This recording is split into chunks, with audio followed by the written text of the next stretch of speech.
Tony Allen and O.J. Mayo's infamous plane fight. This one took off fast. Literally, back in early January of 2011, during a routine flight from Los Angeles to Memphis, things turned less first class and more like a low-budget brawl. It started with a card game called Boo-Ray, where Mayo lost around $7,500 to Allen. Instead of just taking the L, Mayo got mouthy. He refused to pay up and started running his mouth, bragging about being a higher draft pick and acting like Allen should be lucky to share the court with him. That went on for about 15 minutes. 15 full minutes. Even Zach Randolph tried to get in between and cool things down, but Mayo just kept going. Allen tried walking away, probably hoping Mayo would just chill, but nope. When he came back, Mayo was still at it. That's when Allen snapped. He decked Mayo in the face and followed it up with a flurry to the mouth, shoulder, and the side of his head. Mayo tried swinging back, but it was a failed attempt. Teammates jumped in before it got worse. The team responded by fining Allen and banning gambling during any team activity. Both guys came out saying they were good and even practiced together shortly after. Whether or not they actually hugged it out is a mystery, but what's real is that after this blow-up, the team's chemistry flipped. They went from 16-19 to 46-36,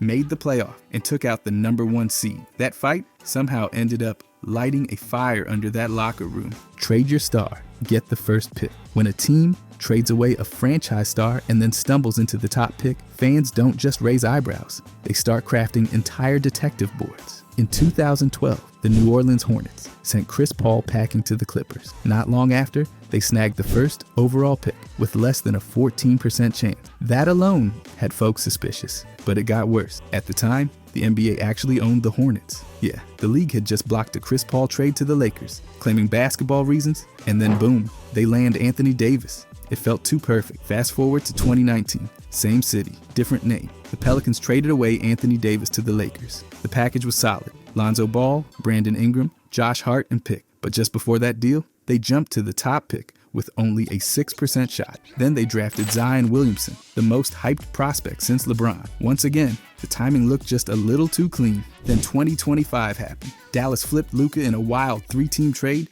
and ended up with Anthony Davis. Months later, the Mavericks, with less than a 2% chance, won the lottery. Now everyone expects them to pick Cooper Flagg. Fans lost their minds. A team trades away a generational player and immediately lands another potential one. That's how conspiracy threads are born. Despite all this noise, the NBA insists everything's legit. The lottery process is private, with witnesses, media, and auditors making sure it's fair. Still, it's hard not to notice the pattern. 3 stars out, 3 top picks in. Odds low, suspicions high. Pete Maravich is predicted his death. Back in 1974, Pete was just 26 and still lighting up the league with his wild creativity and insane scoring. During an interview, he casually dropped a quote that's haunted basketball fans ever since. He said he didn't want to play 10 years in the league and die of a heart attack at age 40. That's exactly what happened. He played exactly 10 seasons in the NBA, from 1970 to 1980. Then on January 5th, 1988, while playing a pickup game in Pasadena, he collapsed and died. Just like that. He was 40 years old. The cause?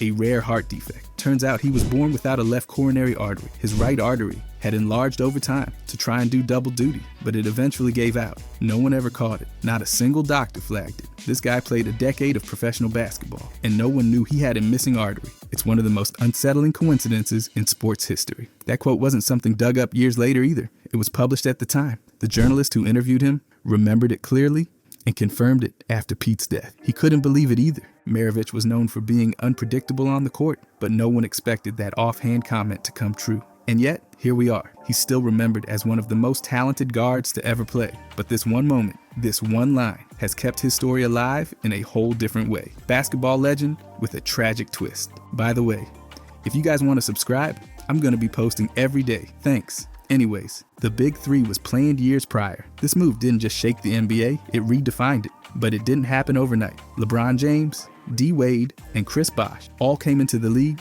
in 2003, and that draft class connection ran deep. By 2006, they were already posing together for magazine covers. Then came the 2008 Olympics. That's where they really started cooking up the idea of playing together someday. While they were building friendships, Miami's front office was plotting. Pat Riley started clearing salary cap space way back in 2006. By 2010, the Heat had around $46 million ready to drop. That's enough room for 3 max contracts. and Riley was ready to spend every cent. Wade was the first domino. He re-signed with the Heat on July 7th. Bosh followed on the 10th, choosing Miami over Chicago. And then the broadcast heard around the world. LeBron announced on July 8th that he'd be taking his talents to South Beach. It raised $2.5 million for charity, but also raised the blood pressure of every Cavaliers fan on earth. They were introduced in style on July 9th at a full-on party inside the American Airlines Arena. All three signed 6-year deals. Wade re-signed outright. LeBron and Bosh arrived through sign and trade deals. What followed? 4 straight finals appearances and 2 championships. That core didn't just win, they changed how teams think. Superstars teaming up wasn't new, but this was next level. The Heat's big three weren't built by trades or luck. It was a plan. A long, deliberate, player-driven plan that rewrote the rules of team building. Michael Jordan's high school cut myth. This one gets repeated like a motivational poster, but it's not the full truth. Back in 1978, Jordan was just 15 and trying out for the varsity squad at Laney High School. He was 5'10", which sounds decent, but compared to his friend Harvis Leroy Smith, who was 6'7", Jordan looked small. The team had 10 returning seniors, which barely left space for anyone new. Smith got the nod, mostly because they needed size, not because he was more skilled. Jordan didn't get cut from basketball. He was placed on junior varsity, which was totally normal for sophomores. But yeah, he was furious. He went home, locked himself in his room, and cried. That moment stuck with him. Instead of sulking, he turned it into fuel. He started training like a maniac. Early mornings, late nights, non-stop practice. Over the next year, he shot up about 4 inches and sharpened every part of his game. By the time junior year rolled around, he made varsity and turned into a star. What gets lost in the overhyped version of this story is that it wasn't some shocking failure. It was just a teenager being told to wait his turn. But that wait lit a fire. The idea that he was cut from the team has become legendary. It's used to prove that hard work beats rejection. And sure, the story works for that. But the truth is, he wasn't thrown out. He just didn't skip the line. And that small moment, more than the myth, is what really shaped his drive. Clyde Drexler's grew up playing on an 11-foot hoop. Most kids dream of dunking on a regulation hoop. Clyde was out there flying at an extra foot higher. As a kid, the neighborhood hoop he used wasn't regulation. It was set at 11 feet. And instead of complaining, Drexler just went with it. He said that once he finally pulled off a dunk on that thing, dunking on a standard 10-footer felt like a layup. That little tweak in his environment turned into a serious advantage. He didn't just jump higher, he made it look easy. That's where the nickname Clyde the Glide comes in. His dunks weren't just powerful, they were smooth, like he was floating. You don't get that kind of elevation and grace without putting in some weird reps. And 11 feet, that's weird. Most players develop their hops in gyms or on playgrounds with official rims and predictable conditions. Drexler basically trained like he was playing on expert mode before he ever set foot in a real game. That 1 foot difference forced him to develop explosive power, better timing, and more confidence in the air, and it paid off big time.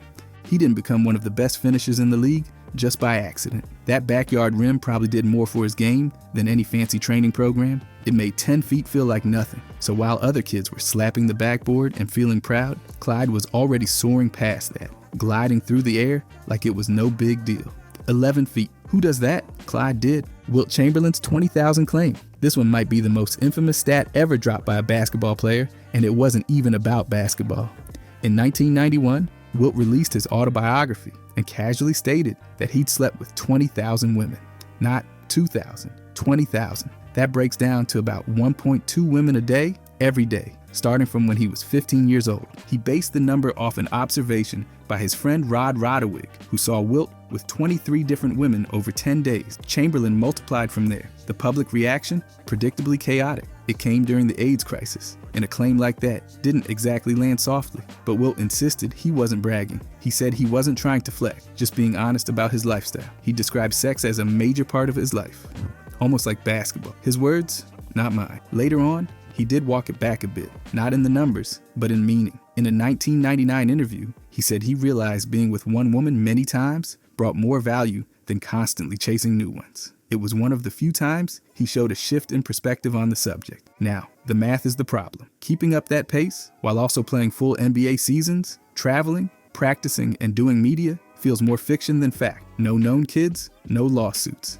Just the legend. Whether it's accurate or not, the claim added to Wilt's already larger-than-life image. On the court, he was dominant. Off the court, stories like this made sure people never stopped talking. 20,000. Even his stats had stats. Michael Jordan's treatment of Kwame Brown. This one's a brutal chapter. In 2001, Brown came into the league straight from high school as the top pick. He was just 19. Michael Jordan, who was the Wizards' president of basketball operations at the time, had reportedly wanted to flip that pick for Elton Brand, but the owner, Abe Pollan, shut it down. That left Brown stuck on the roster and stuck with expectations he didn't sign up for. When Jordan came out of retirement to join the Wizards as a player, things went from bad to worse. Multiple accounts say he came down hard on Brown, not tough love hard, more like humiliating. Former assistant coach John Bach said Jordan would berate Brown in front of everyone, sometimes reducing him to tears. And yeah, the language was way out of line. Brown himself later said that Jordan brought in older physical players during practice just to rough him up.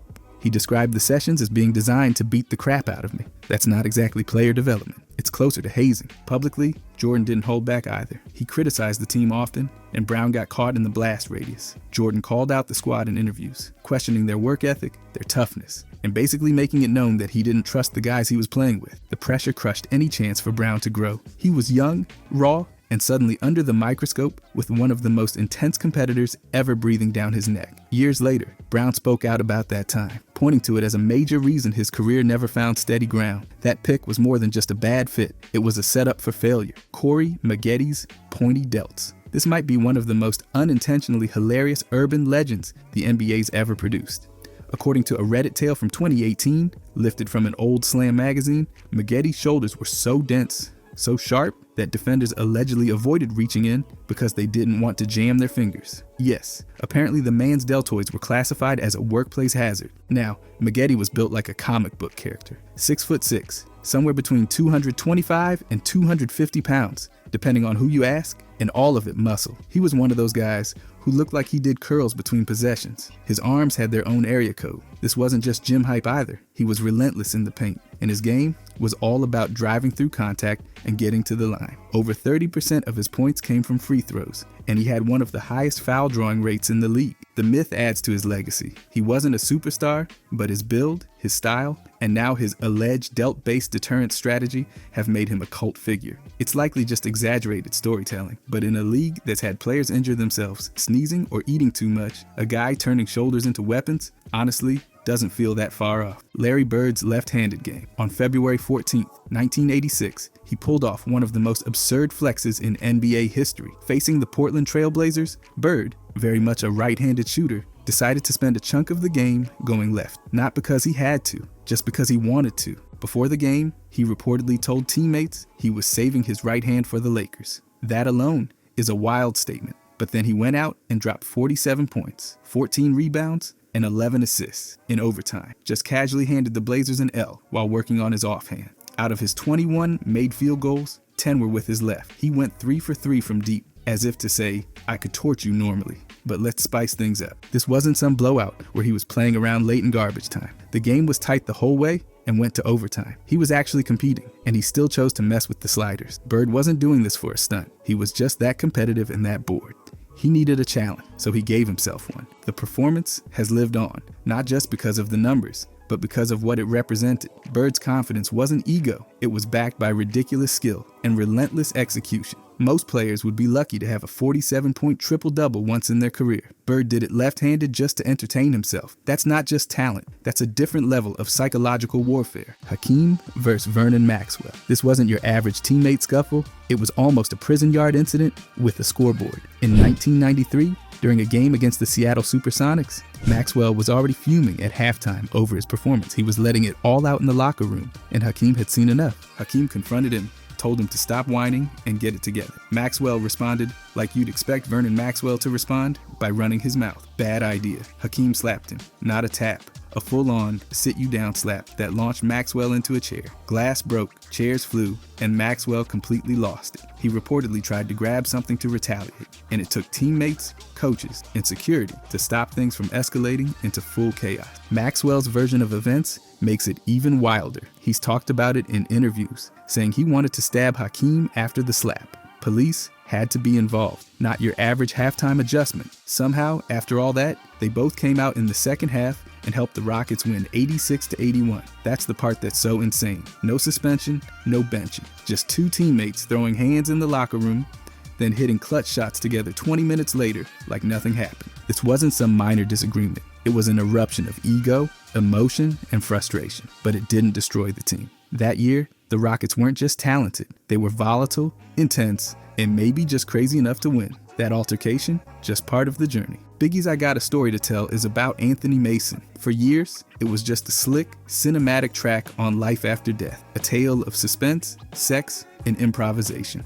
The song walks through a wild night where Biggie hooks up with a woman, only for her boyfriend, an unnamed New York Knicks player, to walk in. Biggie fakes a robbery, ties her up, pulls a gun, and takes the guy's cash before disappearing into the night. The track became instant hip-hop folklore, and for nearly 2 decades, fans speculated about who the mysterious Nick was. Then in 2016, Fat Joe casually dropped a bomb on Highly Questionable, naming Anthony Mason. Later, Diddy co-signed it on The Breakfast Club, basically confirming the worst-kept secret in barbershop debates. Mason was known for his bruising style on the court and his nightlife reputation off it, so the reveal didn't exactly stun people. But still, hearing it tied to one of rap's most detailed stories, that pushed it into legend territory. The overlap of two iconic New York figures, Biggie and Mason, just made the tale feel even more real. Now, whether every detail in the song is 100% true, that's up for debate. Even Diddy admitted there may have been some creative license involved, but the Mason name stuck, and it's been part of the narrative ever since. What started as a punchline in a story rap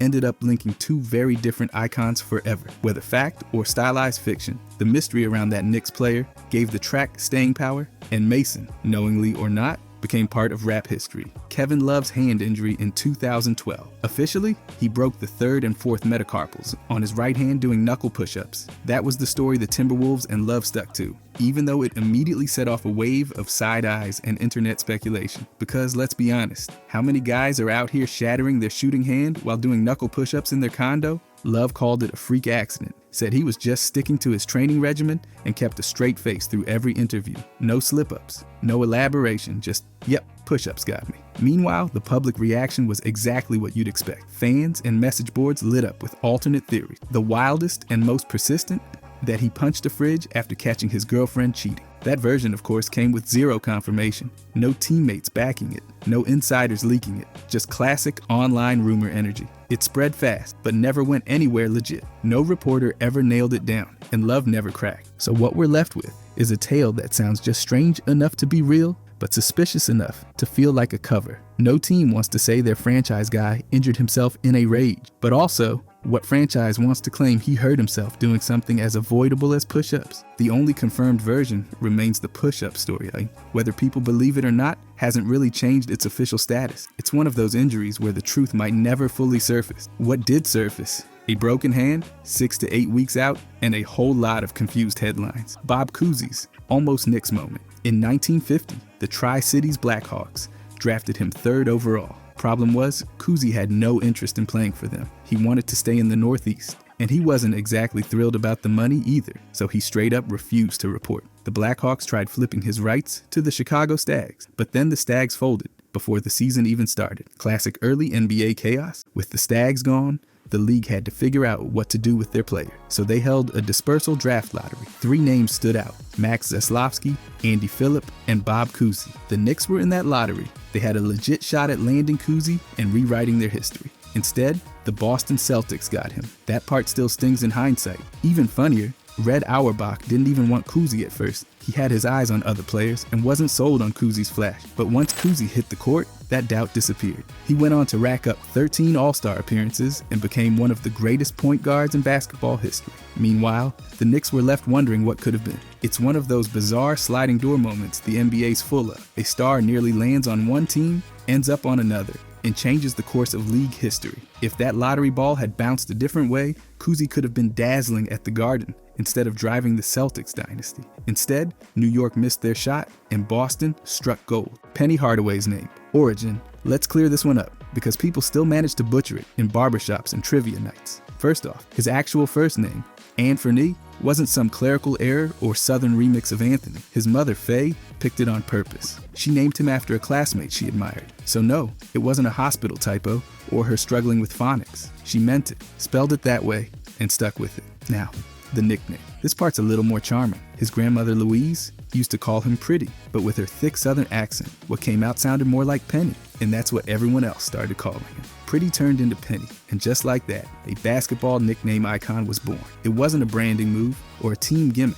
It was a sweet slip of the tongue from grandma that turned into a household name. Together, those names, Anthony and Penny, ended up defining one of the smoothest point guards to ever step on a court. You see Penny, and you think of that #1 jersey, silky crossovers, and those unforgettable commercials with Lil Penny. But behind the glitz was just a guy with a unique name and a grandma who accidentally gave him one of the best nicknames in NBA history, Tony Braxton and the Mavericks breakup. This one's been floating around NBA circles since the mid-90s, like a catchy hook from a slow jam. The story goes that R&B icon Tony Braxton somehow broke up the Dallas Mavericks' 3 J's, Jason Kidd, Jim Jackson, and Jamal Mashburn. The rumor? She had plans with Kidd, skipped out, and showed up with Jackson instead. Cue the drama, cue the tension, cue the team falling apart. Except, not really. Jason Kidd has flat out denied the whole thing.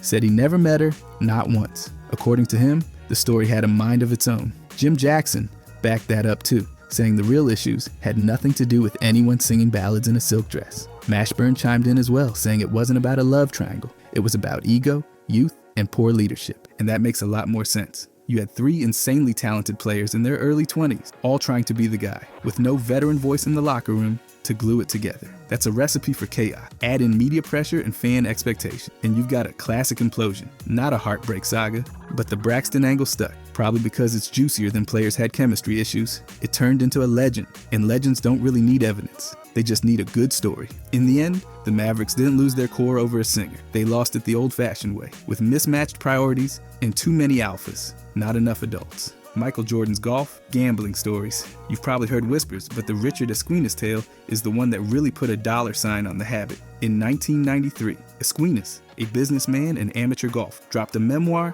where he claimed Jordan racked up $1,250,000 in golf debt. That's not a typo. According to Esquinas, Jordan negotiated it down to $300,000, paid $200,000, and then stopped. Just ghosted the final chunk. Jordan didn't deny the gambling. He admitted to playing with Esquinas, but said the debt never went past $300,000.